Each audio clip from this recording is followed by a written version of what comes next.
noite a todos. Dando prosseguimento ao programa Diálogo com a Corregedoria, um projeto da Corregedoria do Tribunal de Justiça, juntamente com a Pamages. Temos hoje o prazer de receber o Dr. Luciano Gonçalves Paes Leme, que vai proferir uma palestra, um diálogo com os senhores, sobre a serventia extrajudicial, escreventes e auxiliares em regime especial.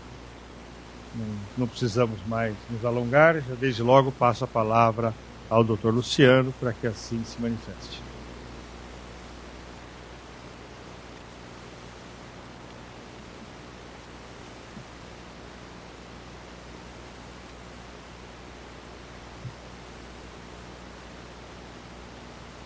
Em primeiro lugar, gostaria de agradecer o convite, a presença do desembargador Passos, aos presentes aqui, né, e por meio aí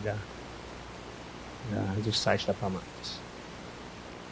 A presente conversa que eu pretendo ter com vocês, os senhores, vai centrar-se basicamente no parecer que foi lançado nos autos 41.723 de 2012, recentemente aprovado pelo excelentíssimo Corregedor-Geral da Justiça, desembargador Renato Nalini.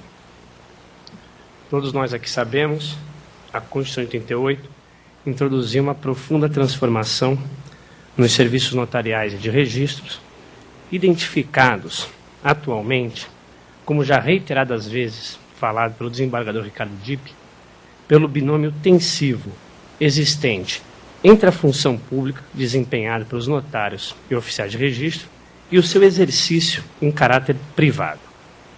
As peculiaridades, caráter sui generis, desta espécie de serviço público foram superiormente sintetizados em diversos votos do ministro Carlos Aires Brito.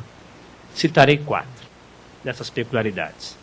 Primeira delas, as atividades próprias do poder público são atividades próprias do poder público, mas necessariamente exercidas em caráter privado e obrigatoriamente por pessoa física. Segunda peculiaridade, a prestação do serviço é traspassada para os particulares mediante delegação, não por concessão nem por permissão, precedida de concurso público, de provas e títulos, e não por meio de processo licitatório. Terceira característica, as atividades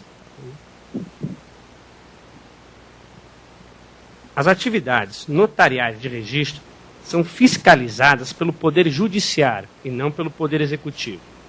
E a última delas, os serviços são remunerados por emolumentos disciplinados por lei e não por tarifa ou preço previstos em cláusulas contratuais. De todo modo, não se pode ignorar, porém, que tal modificação introduzida pela Constituição Federal, esta profunda transformação, colheu escreventes e auxiliares das serventias extrajudiciais contratados em regime diverso do seletista, hoje obrigatório pela Constituição Federal de 88.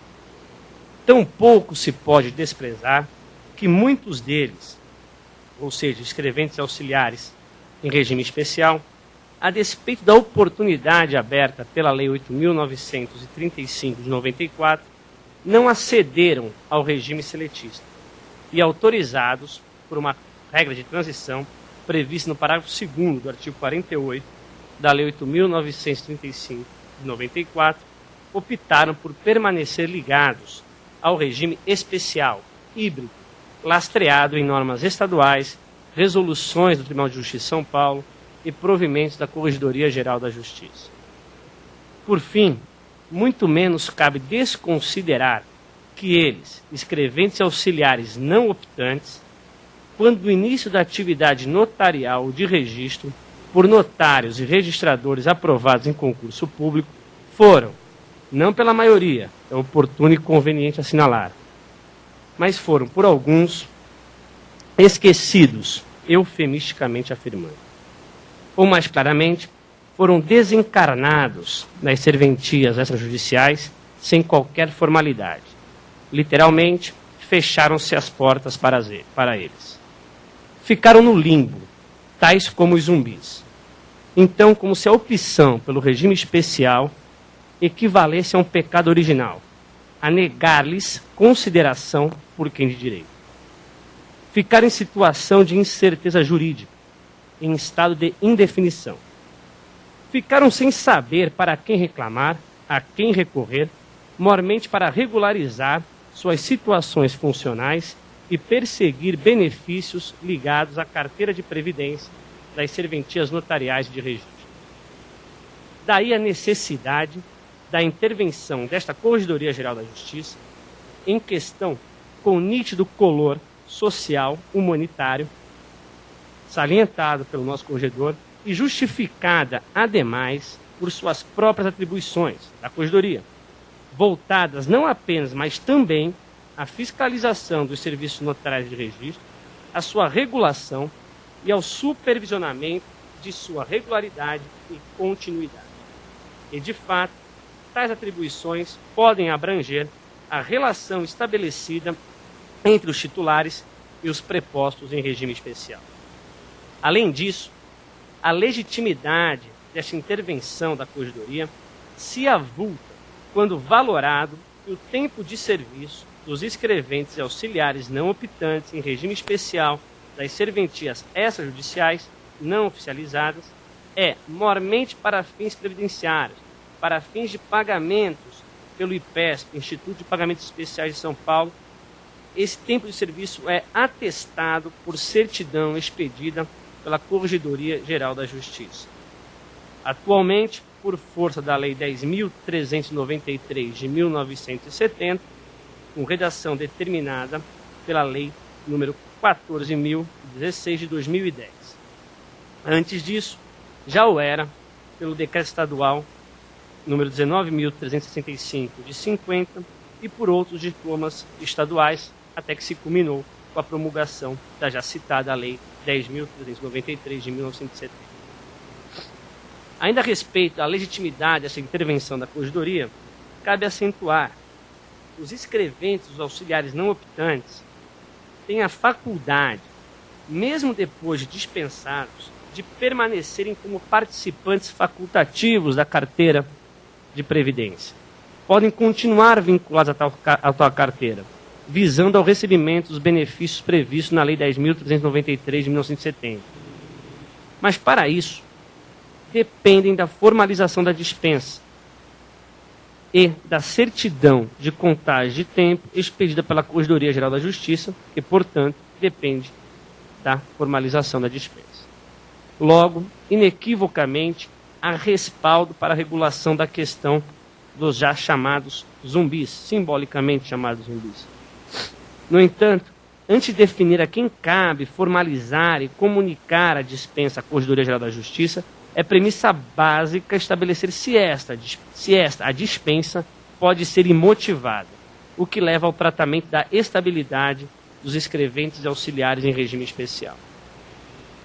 No mais, cabe frisar que não constituem obstáculos à aludida tarefa correcional a autonomia e independência gerencial dos titulares do Serviço Notarial de Registro, que não se ignora, alcança a gestão de pessoal.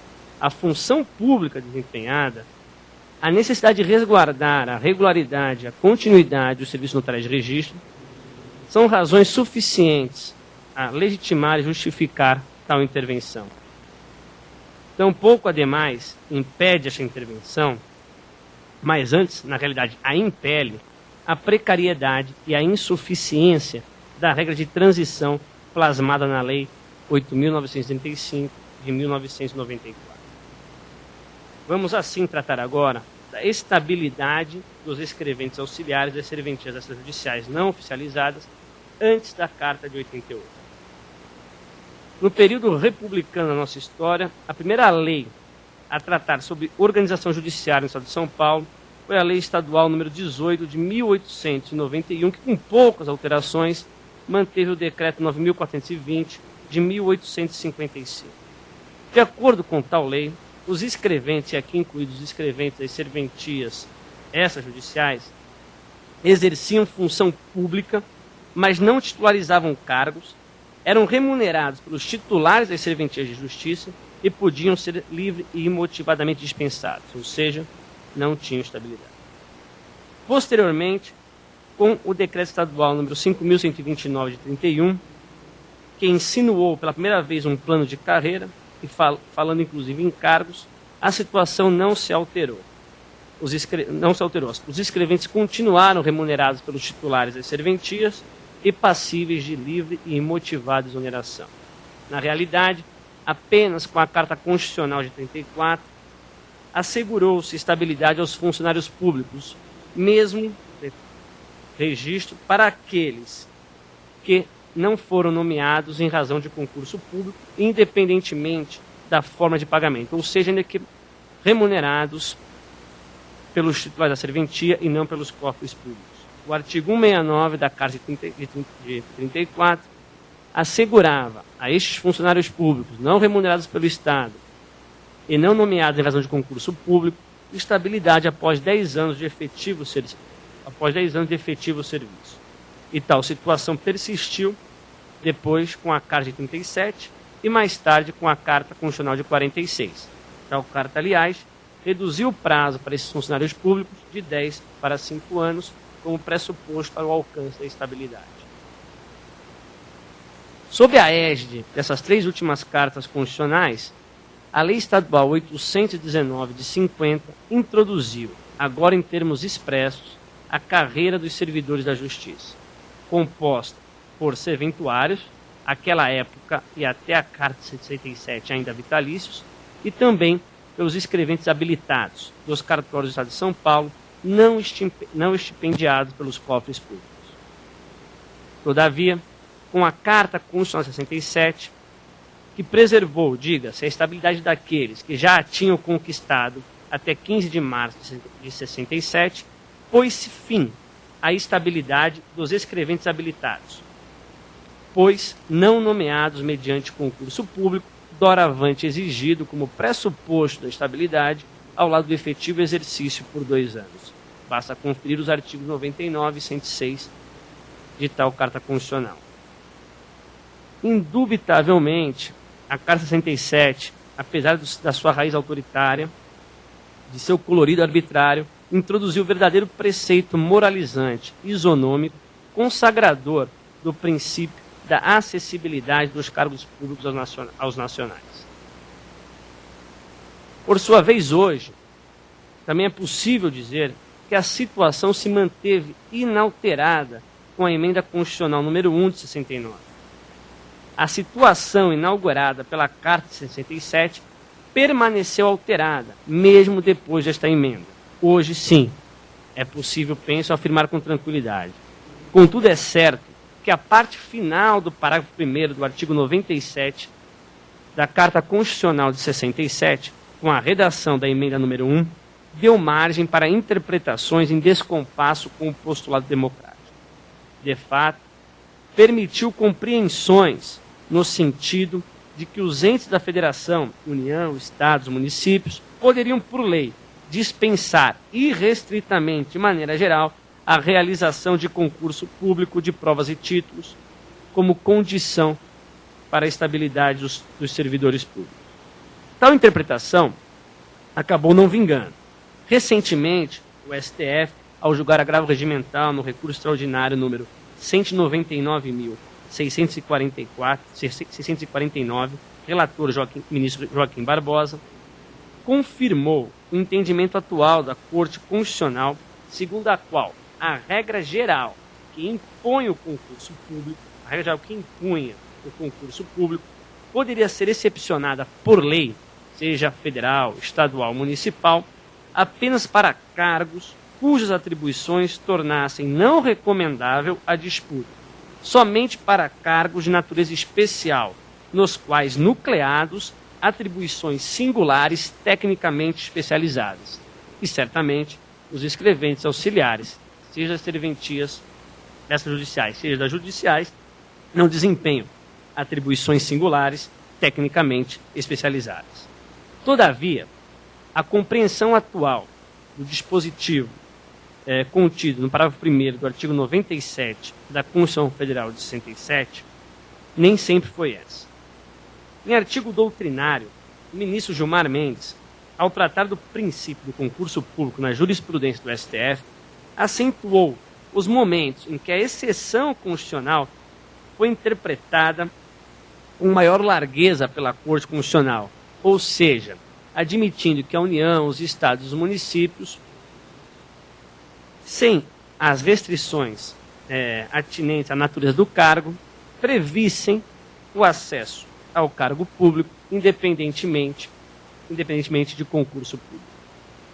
Portanto, não se estranha que o Decreto-Lei Estadual número 159 de 1969, promulgado após a Emenda Constitucional número 1 de 69, tenha assegurado, no seu artigo 40, uma espécie de estabilidade aos escreventes e aos auxiliares de cartórios não oficializados.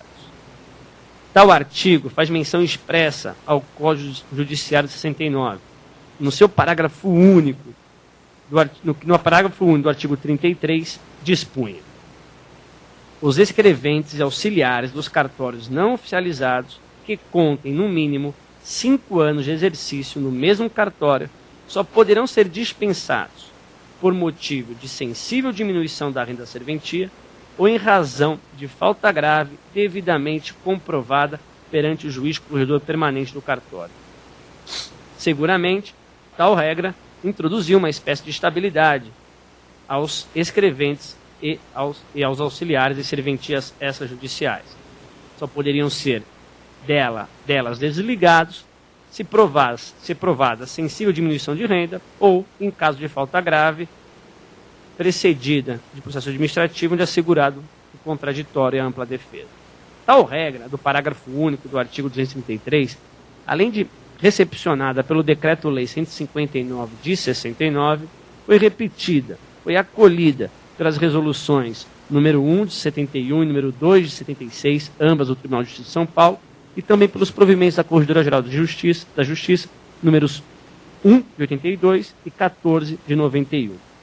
Em resumo, ainda que à luz do Código Judiciário de 68, do Código Judiciário de 69, do Decreto-Lei Estadual número 159 de 69, os escreventes e auxiliares continuassem sem titularizar cargos, sequer criados por lei, ainda que contratados independentemente de concurso público e por indicação prévia do serventuário, e ainda que remunerados pelo serventuário com quem ajustavam os salários, eles, escreventes auxiliares, gozavam, por força da legislação estadual referida, de estabilidade. Aliás, os auxiliares sequer eram submetidos a alguma prova, ao contrário dos escreventes, que eram submetidos a uma prova de habilitação, de inscrição limitada. Os auxiliares, por sua vez, não eram submetidos a nenhum processo de habilitação, a nenhum processo de avaliação. Parece hoje evidente que tal estabilidade não tinha respaldo nem na Carta Constitucional de 67, nem na Emenda Constitucional de 69. E não apenas em razão da visão atualmente consolidada a respeito da interpretação do parágrafo 1º do artigo 97 da Carta de 67 já referido, mas também porque a situação dos escreventes auxiliares não se encaixa para dispensar o concurso público na hipótese do artigo 106 da Carta de 67, pois não exercem serviço de caráter temporário, nem são contratados, repita-se, para funções de natureza técnica especializada. E também porque nunca foram nomeados para cargo público específico e criado por lei. Contudo, é inegável. Nas 5 décadas que antecederam a Constituição Federal de 88, enfim, desde a Carta de 34, sedimentou-se na consciência do funcionalismo público estadual, tornando-se fato aceito pelo poder público o entendimento de que os escreventes e os auxiliares das serventias não oficializadas tiveram assegurada a estabilidade no serviço. As divergências hermenêuticas e as discussões oportunizadas pela Emenda Constitucional número 1 de 69, ao lado dos textos já referidos da legislação estadual, das resoluções do Tribunal de Justiça de São Paulo e dos provimentos da Corregedoria-Geral da Justiça, alimentaram seguramente tais expectativas dos escreventes auxiliares, justas e legítimas, dignas, portanto, de tutela jurídica. Quero dizer, se hoje, decorridos mais de 40 anos da Carta de 67, distante da complexa organização administrativa reinante ao longo desses anos, e do intrincado arcabouço normativo e provido de posições doutrinárias e jurisprudenciais mais consolidadas, é possível afirmar com segurança, apoiado na letra fria da lei, a inexistência da garantia da estabilidade para os escreventes auxiliares e serventias não oficializadas, a admissão desta, da estabilidade, no período que antecedeu a Constituição de 88, não é fora de propósito, revelando-se antes razoável, à luz da boa-fé dos escreventes auxiliares em regime especial e dos princípios da segurança jurídica e da confiança. Em compensação, depois da Carta de 88, a subsistência da garantia da estabilidade dos escreventes auxiliares e serventias não oficializadas encontra óbice intransponível. Depois da Carta de 88, os princípios da segurança jurídica e da confiança, subprincípios do princípio do Estado de Direito, são úteis exclusivamente para ajustar, modular a interpretação das cláusulas de transição, mas não para garantir a estabilidade. Falemos agora da situação da estabilidade dos escreventes e auxiliares e serventes extrajudiciais após a Carta de 88. Desde 5 de outubro de 88, admite-se apenas a contratação pelo regime seletista, sem estabilidade, portanto. A norma extraída do artigo 236 da Constituição Federal de 88 é auto-aplicável. Os artigos 20 e 21 da Lei 8.935 de 94 apenas concretizaram diretrizes fixadas pela Carta de 88, marco temporal da ruptura com o regime anterior. Os contornos atuais dos serviços notariais de registro, exercidos em caráter privado, com autonomia e independência reconhecidas aos notários e aos oficiais de registro, abrangendo a gestão administrativa, financeira e de pessoal, são, na realidade, incompatíveis com a estabilidade, e, mais precisamente, com a manutenção da estabilidade daqueles que ainda se encontram em regime especial, desautorizada particularmente, repita-se, pela nova ordem constitucional. E para amparar tal conclusão, há várias razões. Elencarei 6. A primeira delas, a redação do artigo 41, caput da Constituição Federal de 88. A norma dele extraída, seja na sua versão original, seja na extraída da emenda constitucional número 19 de 98, condiciona a estabilidade a nomeação do servidor para cargo público de provimento efetivo em virtude de concurso público. Ora, os escreventes auxiliares não são servidores públicos civis, não titularizam cargos e não foram aprovados em concurso público. Segunda razão, a estabilidade representa uma garantia para os cidadãos. É, antes de tudo isso, uma garantia de atuação impessoal, neutra, imparcial, isonômica do poder público. Motivo pelo qual, desfuncionalizada, despida de sua instrumentalidade, não se justifica. E, de fato, não é justificada para os serviços desempenhados em caráter privado.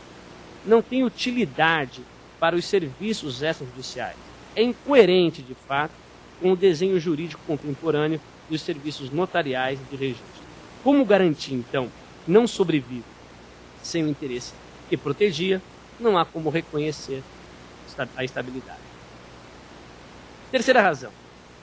Não há direito adquirido invocável contra o poder constituinte originário, que não é limitado nem regido pelo direito anterior.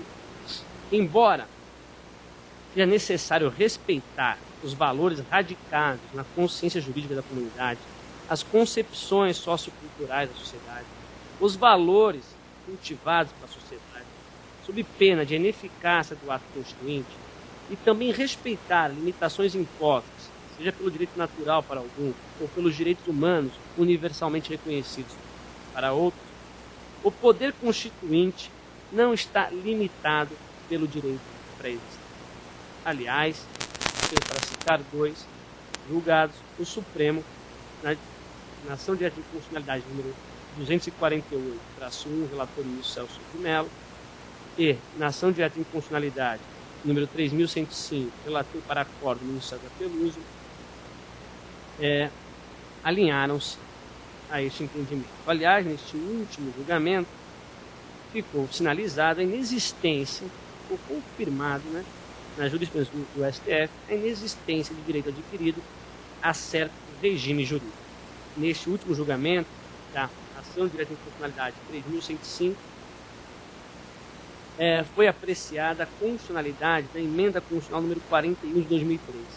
Por ocasião, então, deste julgamento, definiu-se a constitucionalidade da contribuição previdenciária do provento de aposentadoria e pensões dos servidores públicos vigentes da Federação, mesmo para aqueles que, ao tempo da promulgação da emenda, já estavam aposentados ou já preenchiam os requisitos para tal.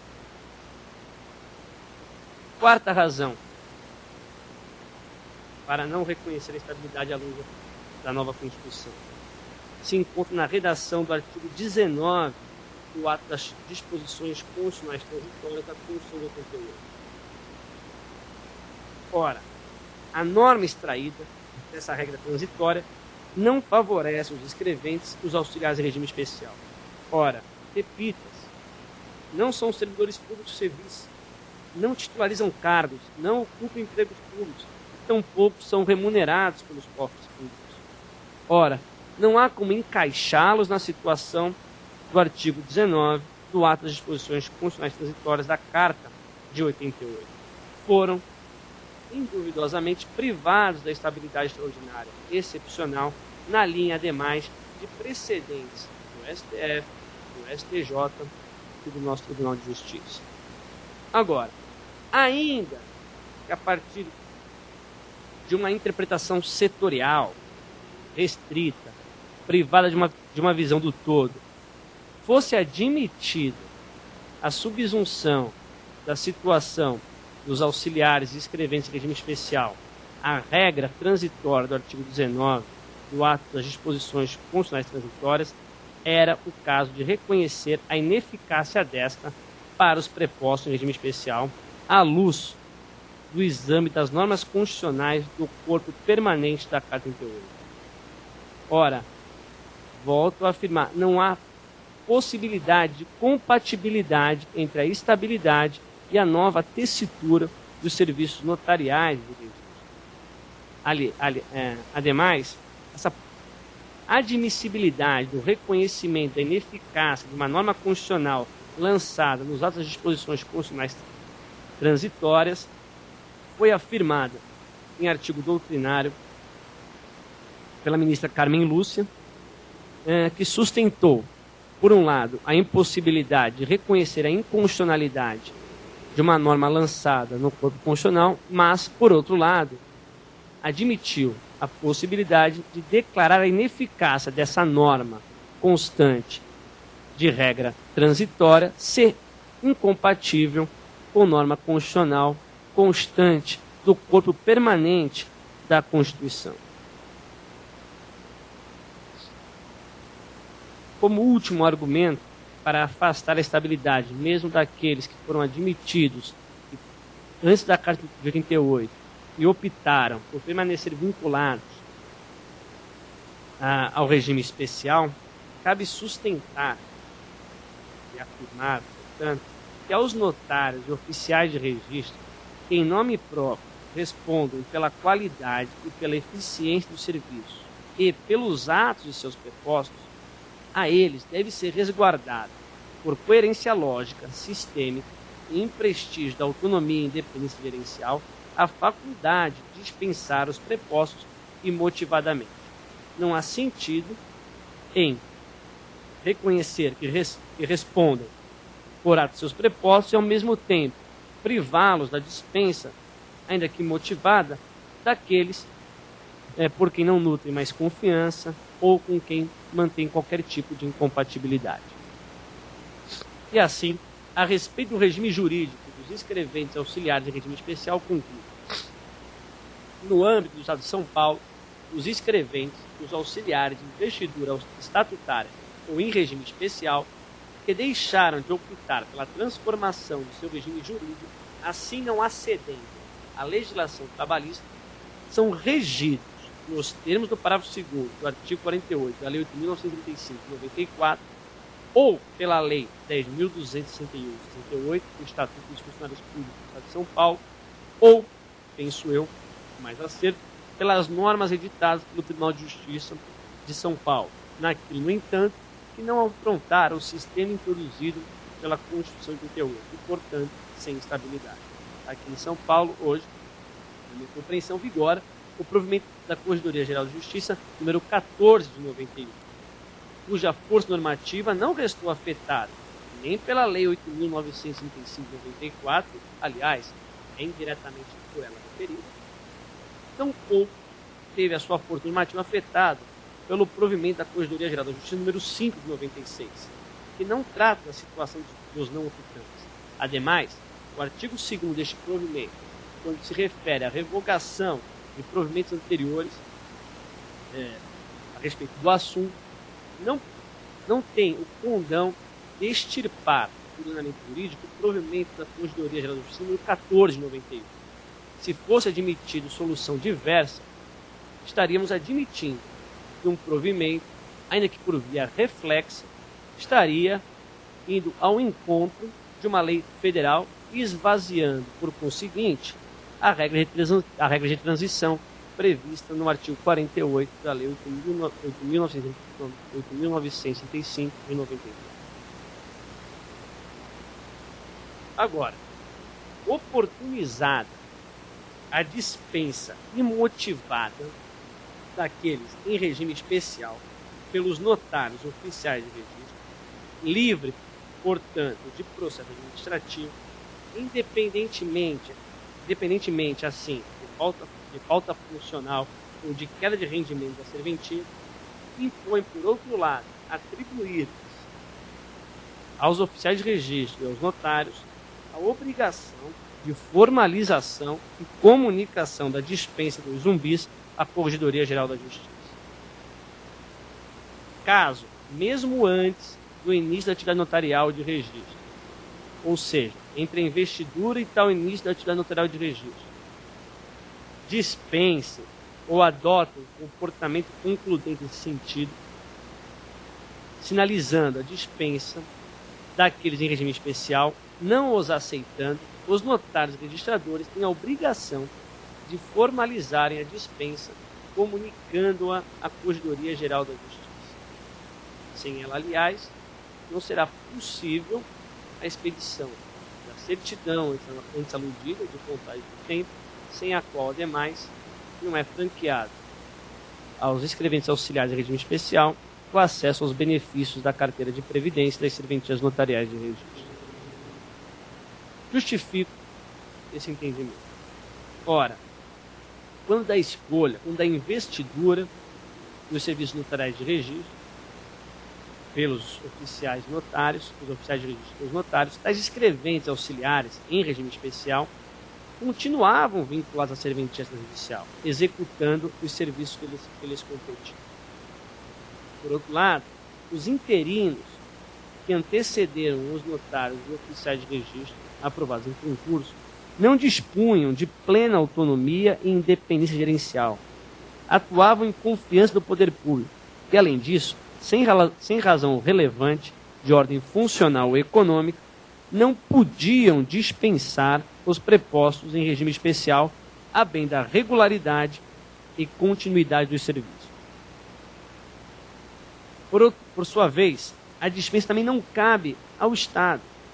Ora, tais escreventes auxiliares não desempenham atividade estatal, não integram o corpo, o aparelho estatal, a sua organização administrativa e sequer mantêm laço de trabalho profissional com o Estado.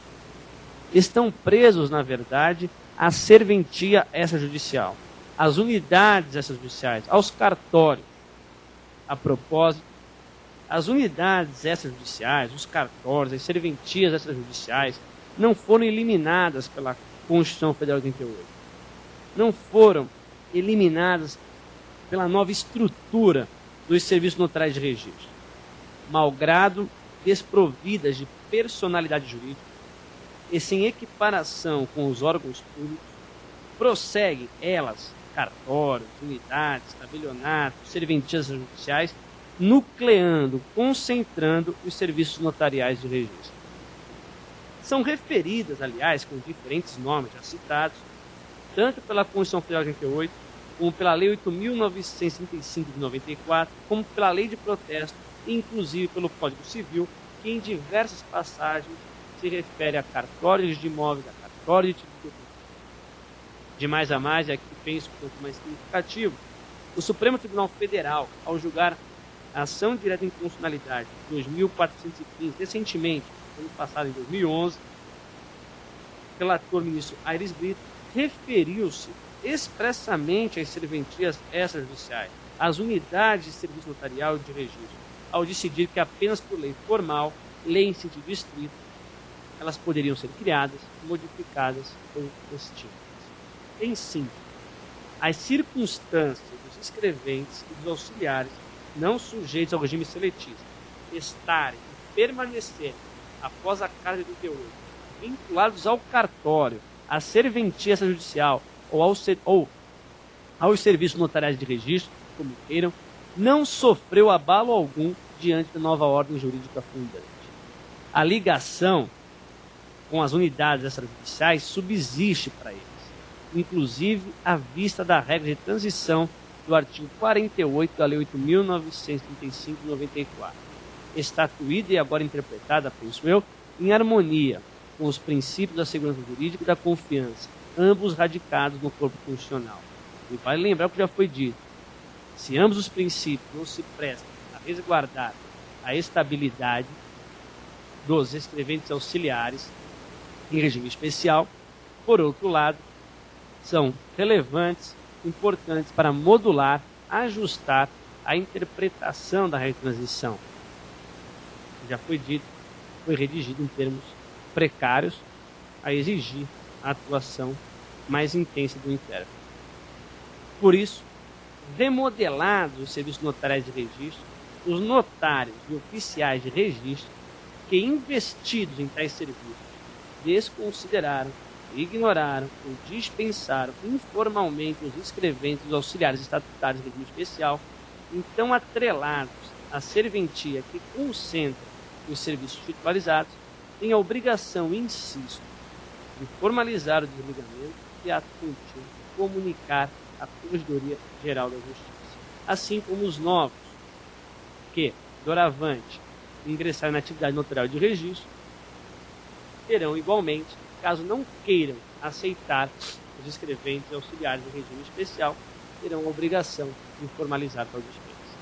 Com essas últimas palavras, encerro essa parte da conversa, agradecendo novamente a presença de todos.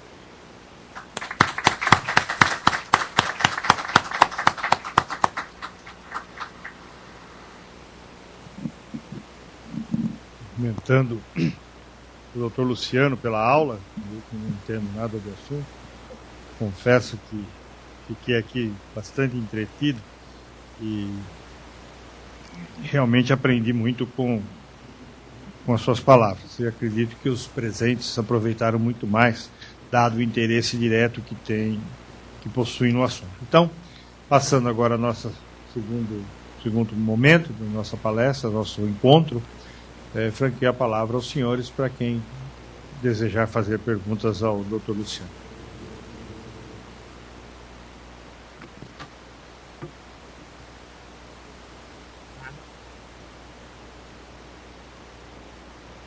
Pois não? Poderia até... É isso. Vai, boa noite. Excelência, gostaria de saber se o senhor entende necessária a dispensa, mesmo após uma eventual aposentadoria voluntária desse funcionário em regime especial. Fato que ocorreu no meu caso, em que esses funcionários acabaram se aposentando sem que tivesse havido essa formalização.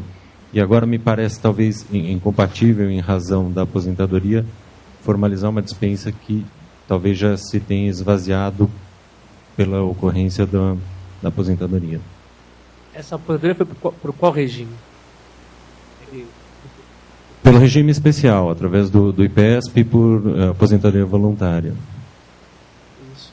Como é que ele conseguiu a certidão na corregedoria de contagem de tempo? Eu não sei exatamente como eles agiram, mas no meu caso, 5 funcionários se aposentaram depois que eu entrei em exercício e todos já estão aposentados porque já contavam com o tempo. Eu imagino que eles já tinham a certidão pronta. Talvez por isso não tivessem problema em conseguir essa aposentadoria.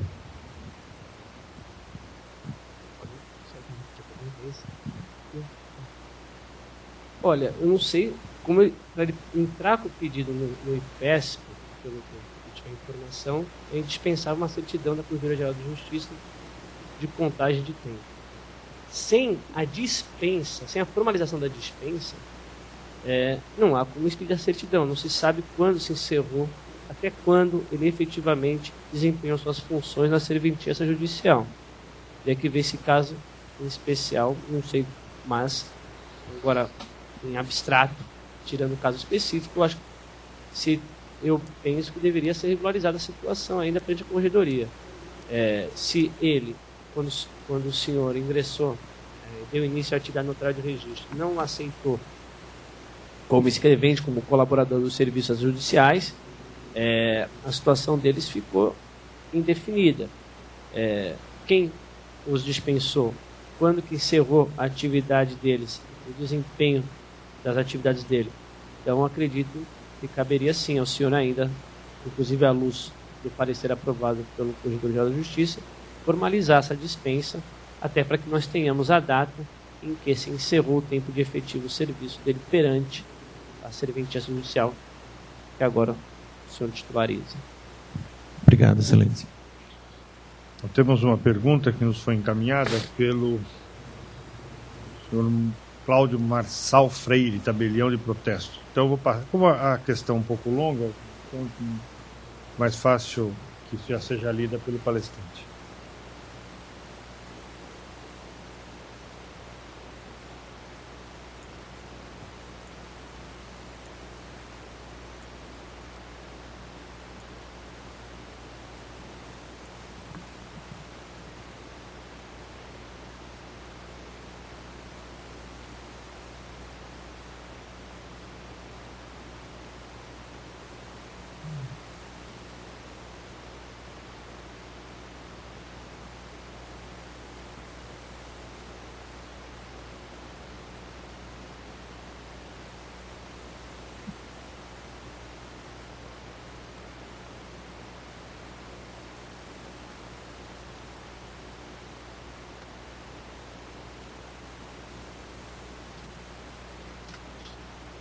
Por partes. São várias perguntas.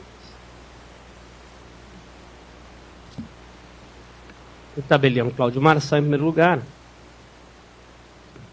sustenta que os escreventes auxiliares das serventias extrajudicial e regime especial sempre foram exercentes de cargo público e, como tal, continuam a ser compulsoriamente aposentados.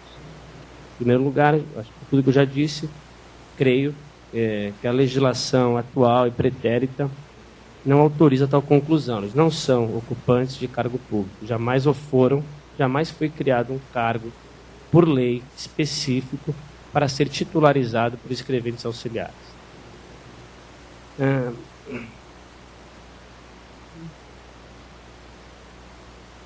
Continua, o ingresso nas serventias antes da Lei 8.935 de 94 era por imposição legal feita pelo regime especial. Tudo bem. Por esse regime, continua, gozavam de estabilidade, licença-prêmio, e a eles era aplicado subsidiariamente o Estatuto dos Funcionários Públicos.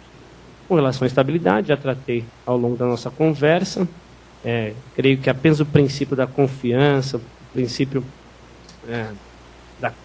da segurança jurídica autoriza tal conclusão a respeito da estabilidade após a Carta de 67. Com relação à licença-prêmio e à aplicação subsidiária dos funcionários públicos, está de acordo, estou de acordo. Prossegue ainda afirmando que para iniciar suas atividades depois do contrato de trabalho ou habilitação, então, o escrevente, a habilitação era homologada pela Corregedoria Geral da Justiça.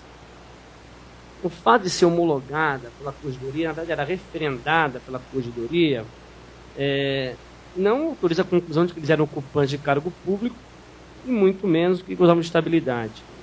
Os escreventes e auxiliares, os auxiliares não tinham nenhum processo de avaliação, como eu já disse. Os escreventes eram submetidos a provas de habilitação, provas manuscrita, datilográfica e oral.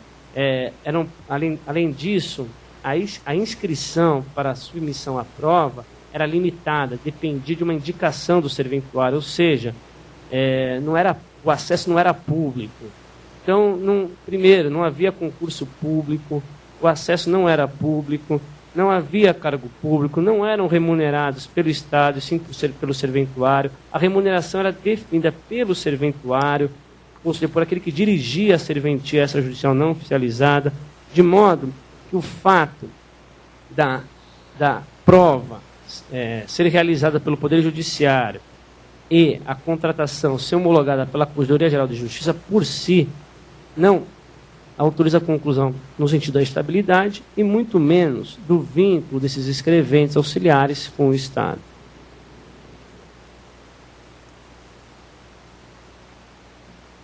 Então, concluo aqui também que o fato deles, pelo Código Judiciário, pelo Decreto-Lei 159 já citado, pelas resoluções, pelos meios da Corregedoria, o fato desses escreventes auxiliares estarem sujeitos ao poder censório disciplinar do Poder Judiciário até a carta 38, também, por si só, não importa a estabilidade dos escreventes.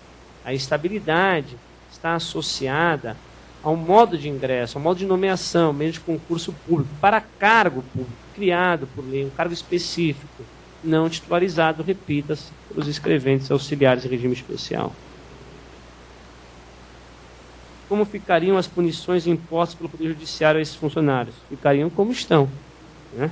Já foram, tem sentença. Na época, o Poder Censório Disciplinar cabia ao Poder Judiciário. E se houve aplicação de sanção, elas estão rígidas, permanecem rígidas, não há nenhuma alteração.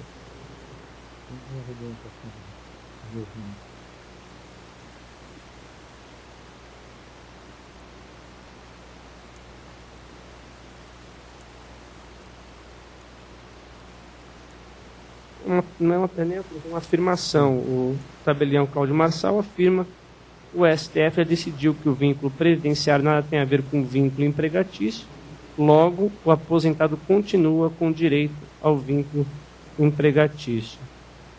Em relação ao tema que eu tratei aqui, penso eu, não tem relação. Uma pergunta agora da plateia? Aquela senhora, depois... Boa noite. Eu não quero fazer nenhuma pergunta. Eu só quero complementar a resposta da pergunta da aposentadoria, né, dos funcionários dele que foram aposentados. Pode acontecer assim, pode ter acontecido isso. Eles já terem os 35 anos de contribuição com o IPESP, não há necessidade da certidão da Corregedoria nesses casos. Quando é só contribuinte do IPESP, 35 anos consecutivos de contribuição. Ou eles já tinham a certidão emitida pela Corregedoria, porque muitos pedem e não aposentam automaticamente depois do pedido. Guardam, já tinham aquele tempo, então conseguem se aposentar, porque eles têm 6 meses, é um prazo de 6 meses que a carteira dá, para aqueles que saem, né? E para continuarem como facultativo, para optarem por ser facultativo ou não. Então, podia estar dentro desse período, por isso eles conseguiram se aposentar. Essa situação. Nome, desculpa? Regina Célia. Regina Célia. Eu trabalho na DICOS, desculpa. Então, entendo. Então, obrigado pelo esclarecimento. Mas, de todo modo, o parecer e a decisão do corregedor não excetuam essa hipótese. Para fins de regularização da situação do funcionário perante a Corregedoria, exato, a dispensa continua sendo necessária. Inclusive, se amanhã depois ele quiser uma certidão, se ele quiser uma certidão de contagem de tempo, dependerá dessa formalização dessa dispensa. Exatamente. Não é só também pela contagem de tempo, por toda a situação dali da Corregedoria, todo o encerramento que nós temos que dar ali para aquela situação, fica muito difícil. Eles saem assim sem nada e nem pode correr atrás dos direitos deles. É uma situação bem complicada. Obrigado, Regina Célia, pelo esclarecimento.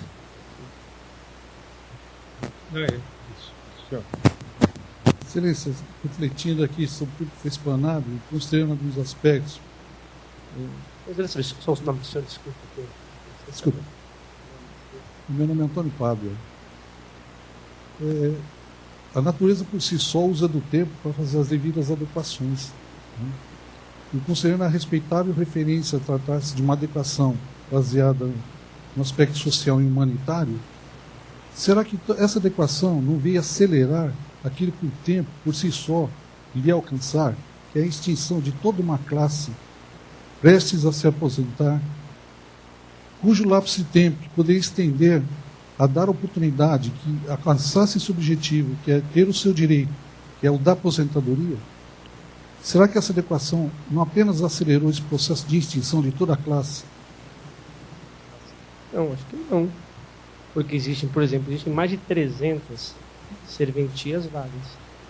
Certamente com escreventes e auxiliares que estão em regime especial e que provavelmente, aguardamos, em breve serão ocupados por novos titulares que poderão não aceitar esses escreventes e auxiliares em regime especial. E, como o senhor falou, uns reclamam da demora, afirmam assinar pensão injustamente, falam em omissão. Tudo bem, respeito a posição. Aí o senhor fala que era o caso de aguardar mais, para que naturalmente as pessoas se aposentassem.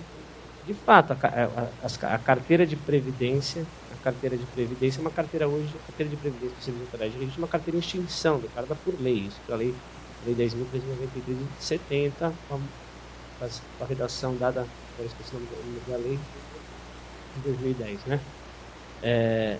Mas eu acho que se há tempo e há pessoas envolvidas, há seres humanos envolvidos, por que retardar a atuação?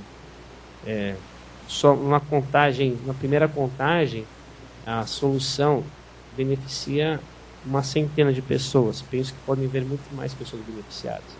Se há 100 pessoas que podem ser beneficiadas e acolhidas e ter seu direito, em boa parte, tutelado, ou sob uma perspectiva de tutela desse direito, acho que já vale a iniciativa. A minha pergunta alcança essas pessoas porque pouco restará do seu recurso da via judicial. Para indenização, sim. Mas para o benefício do IPESP, não. Ele terá que arcar nesse lapso de tempo duplamente. Estando desempregado, onde restará alcançar esse recurso? É que antes ele nem poderia entrar no IPESP, requerimento, sem a certidão da corregedoria. Mas acredito que isso não consola quem estará nessa situação. Né? Então, espero que seja só Eu estou considerando esse aspecto que foi abordado na adequação, referindo-se tratasse de uma questão social e humanitária. Ou seja, volto a afirmar, a corregedoria atua no limite do seu campo de atuação, no limite. Se não consola, aí no plano administrativo, no campo das atribuições da corregedoria, penso eu, não há mais nada a ser feito. Agora, só campo jurisdicional. O que se tentou foi apenas auxiliar um pouco mais essas pessoas que ficam em situação indefinida. Ou seja, a regularização, pelo menos a situação funcional delas. Se isso não serve nem como consolo, lamento. Não foi essa a intenção. Antes de passarmos a mais uma pergunta do plenário, só um minutinho. Uma pessoa mandou por e-mail já 2 perguntas, já há algum tempinho. Então, para que a gente não frustre também aqueles que estão nos assistindo pela internet, então eu vou passar essas perguntas ao palestrante e depois a gente retoma o plenário.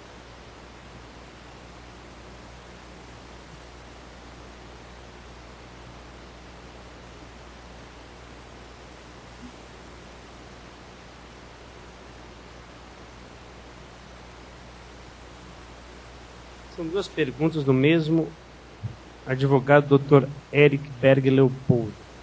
Pergunta: no caso dos novos delegatários que não assumiram os empregados em regime especial, eles devem formalizar ou rescindir os contratos. O termo foi formalizar a dispensa, até porque, repito, no parecer ficou assinalado, não cabe à Corregedoria Geral da Justiça imiscuir-se na natureza da relação entre os tabeliões oficiais de registro e os escreventes auxiliares de regime especial. Daí porque a opção pelo termo formalizar a dispensa. Se eu utilizasse o termo resolver o contrato, ou como aqui dito, rescindir os contratos, já estaríamos avançando na natureza da relação existente ou inexistente, aí não sei, entre os tabeliões oficiais de registro e os escreventes auxiliares de regime especial. Prossegue. Uma nova pergunta. Em caso de rescisão, quem é o responsável pelo pagamento das verbas rescisórias? Volto, já foi dito, não cabe à corregedoria tratar desse tema da responsabilidade pelo pagamento da indenização. Eu posso ter uma opinião pessoal, que também me convém adiantar, e não é o caso também, porque eu estou aqui como representante, como juiz assessor da Corregedoria Geral da Justiça, também nem cabe me adiantar uma posição jurídica que um dia pode ser submetida a mim. Uma segunda pergunta, quando o Dr. Luciano eu afirmo que é obrigado a formalização do funcionário não assumido, o que isso quer dizer? Rescindir o contrato ou apenas informar a corregedoria? Como já foi dito, é formalizar um documento quando assumiu no dia tal e não aceitou o funcionário tal, dispensando dos serviços que até então eram prestados naquela serventia extrajudicial. Uma formalização de dispensa, identificando o funcionário e data. A senhora que tem uma pergunta?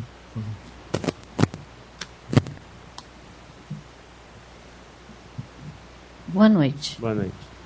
Minha pergunta, eu vou explicar o meu caso, vou falar, depois o senhor me esclarece. Consulta é mais caro, né?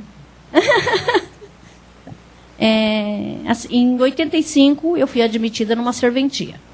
Em 94, né, na Lei 8.935/94, eu optei pelo regime seletista, certo? Então, foi uma transição assim, toma lá da cá. Eu não assinei nada, sabe? Passei pelo seletista, não recebi nenhum documento, pelo o tabelião na época.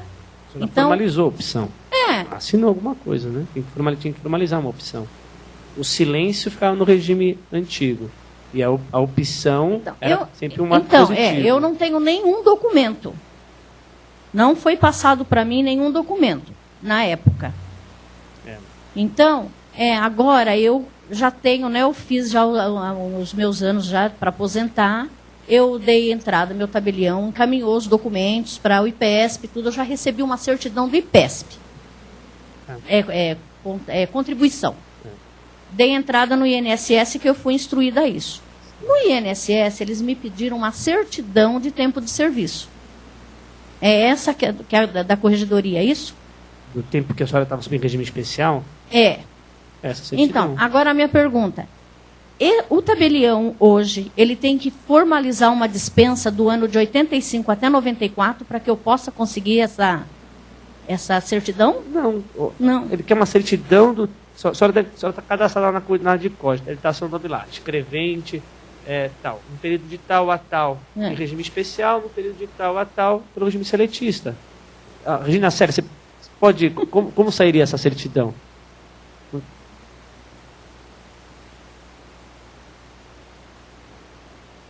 Isso.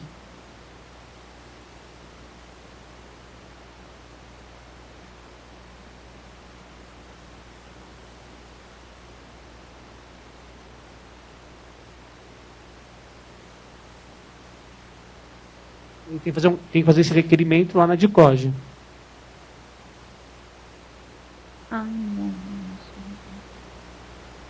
Porque o INSS me deu uns formulários. Não, mas para certidão... Não dá para dar um microfone, serve para falar, explicar melhor. Então, no site, no portal, né, do extrajudicial, tem lá os documentos necessários para a contagem, o que ela precisa apresentar para a contagem, o modelo do requerimento para a contagem de tempo.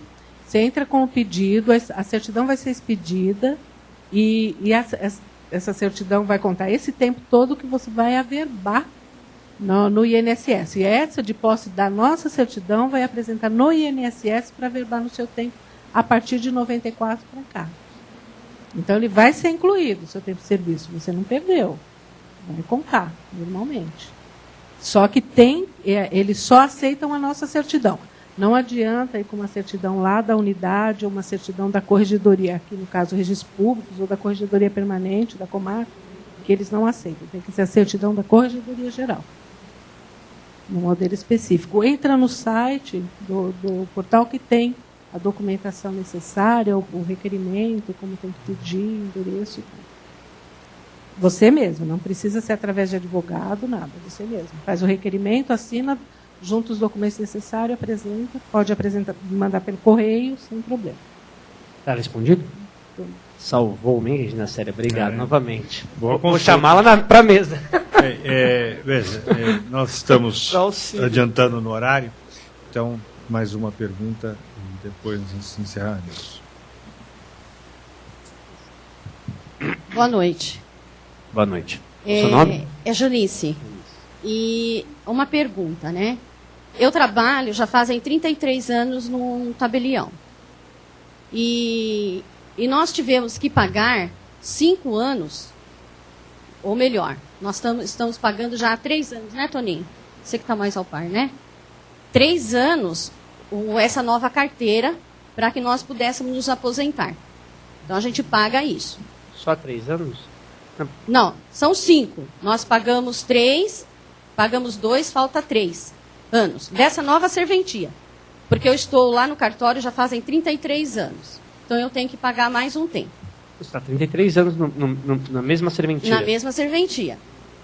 Aí, devido a essa nova carteira, a gente tem que pagar mais um tempo. A carteira só mudou de nome, né? É.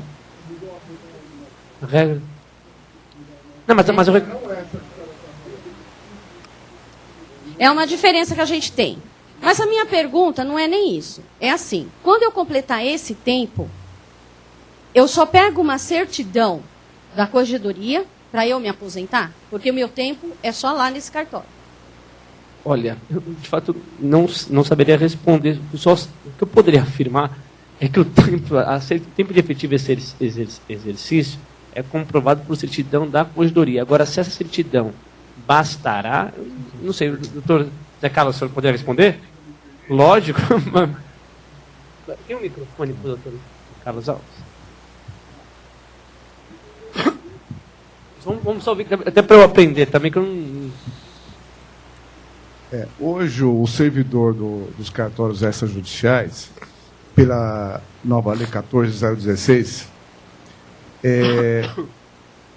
pode se aposentar mediante 2 critérios. Critério 1, 35 anos de tempo de serviço, se homem, e 30 se mulher, mais 20 anos de contribuição para o IPESP. Nesse critério, há a necessidade, sim, da certidão de contagem de tempo expedida pela Corregedoria Geral. Critério 2. Esse critério 2 não precisa da certidão de contagem de tempo da Corregedoria Geral. Basta a certidão de tempo de contribuição do IPESP. Aí sim entra isso daí. Precisa ter 35 anos de tempo de contribuição, independentemente do tempo de serviço. E aí sim, nessa hipótese 2, não precisa requerer nenhuma certidão na Corregedoria Geral. Apenas a certidão de contagem de tempo do IPESP. Pelo que a senhora falou, a senhora tem 33 anos de contribuição e precisa contribuir mais 2. Então a senhora está entrando pelo critério 2. Mas, dependendo da situação particular que envolve o caso pessoal da senhora, talvez a senhora consiga se aposentar pelo critério 1, que é 30 anos de tempo de serviço, mais 20 de contribuição. Então, acho que a senhora atende a esse requisito do critério 1. O que a senhora está falando é o critério 2, que é 35 anos, independente se é homem ou mulher, de contribuição, não tempo de serviço. Ok?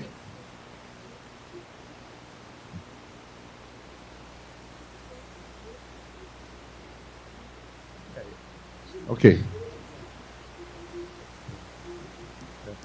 Que fica bem claro que a posição da Corregedoria não envolve essa questão relação empregatícia, né?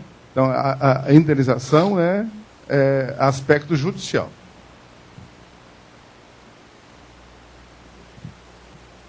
Bom, chegaram mais 2 perguntas e nós temos, além dos presentes no auditório, mais 220 pessoas online. Então, o que mostra aí o sucesso da empreitada e também a atualidade, né, do tema que foi trazido pelo Dr. Luciano.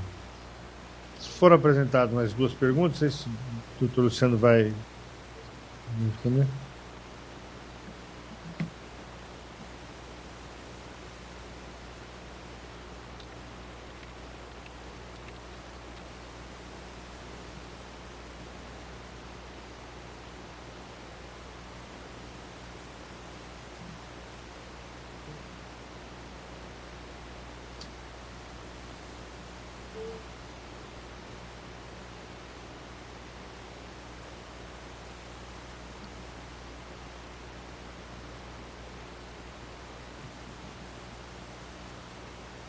Primeira pergunta é: o requerimento do benefício de renda continuada junto ao IPESP, conforme lei do Estado de São Paulo, número 14.016 de 2012, acarreta o rompimento do contrato de trabalho? Não. Mas, sinceramente, desborda um pouco aquilo que eu tratei hoje aqui, mas eu penso que não, sabe? Acredito também que não acarreta o rompimento. A segunda questão: os funcionários do regime especial têm direito à licença-prêmio? Quais os requisitos? Olha, no provimento 14 de 91, lá estão estampados os requisitos para obtenção de licença-prêmio, licença por assiduidade. São 3 itens, eu vou só citar os itens para depois de futura consulta dos interessados. São os itens 48, 49 e 50 do provimento 14 de 1991. Trata da licença-prêmio por assiduidade. Certo. Eu gostaria, em vista do horário, agradecer a presença dos senhores, agradecer, sobretudo, a participação, as perguntas que muito contribuíram para elucidar esse tema tão tormentoso, principalmente para aqueles que estão envolvidos nesta nova situação. Também cumprimentar, em nome da APAMAGES, os nossos espectadores, não sei, não é telespectadores, mas nossos net espectadores que estão online pelo site da APAMAGES, e sobretudo agradecer ao Dr. Luciano Gonçalves Paes Leme, juiz assessor da Corregedoria Geral da Justiça do Estado de São Paulo, que tratou do tema proposto, serventia extrajudicial, escreventes e auxiliares de regime especial. As dúvidas que eventualmente tenham permanecido, que sirvam aí como um estímulo à reflexão do tema. Sei que pelas manifestações alguns saem talvez descontentes, mas é preciso esclarecer que o papel da Corregedoria é no sentido de apontar um norte, uma luz na condução das relações entre os senhores serventuários e os respectivos cartórios, e não propriamente de impor as decisões, né? Como eu disse, essas ainda prevalecem e são próprias da atividade jurisdicional. E apenas para não deixar uma questão em aberto, questão da morosidade, eu gosto sempre de falar desse assunto e gosto de lembrar o seguinte: justiça muito rápida e injusta, em geral atribuída a tribunais de exceção. A justiça, ela tem o seu tempo, e quando ela demora é porque ela está ouvindo as partes, refletindo sobre aquilo que está sendo colocado. Recentemente tivemos um episódio num país vizinho em que o presidente foi deposto num prazo de 24 horas. E muitos reclamaram da celeridade da decisão. E lembro quando vejo nos nossos casos no Brasil, de CPIs que investigam determinados políticos e se reclama da morosidade. Na verdade, a gente nunca está contente, né? Se é muito rápido, é muito rápido. Se é muito devagar, é muito devagar. Qual será o tempo ideal? A Constituição fala em celeridade da justiça, né, razoável, razoabilidade na celeridade. O que é isso? É o seu tempo. Né? Não é nem muito, nem pouco. Aliás, Aristóteles já dizia: a virtude está no equilíbrio das formas, a virtude está no meio. Talvez ela não seja na celeridade que a gente gostaria, mas se fosse muito rápida, talvez ela pudesse ser injusta. Então, pois não.